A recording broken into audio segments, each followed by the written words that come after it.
أعوذ بالله من الشيطان الرجيم بسم الله الرحمن الرحيم الحمد لله رب العالمين الرحمن الرحيم مالك يوم الدين إياك نعبد وإياك نستعين اهدنا الصراط المستقيم صراط الذين أنعمت عليهم غير المغضوب عليهم ولا الضالين آمين এক নম্বর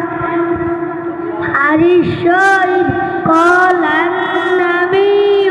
صلى الله عليه وسلم أجلس دينك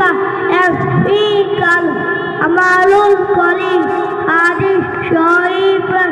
অর্থ তোমার ঈমানকে খাঁটি করো অল্প আমলে নাজাতের জন্য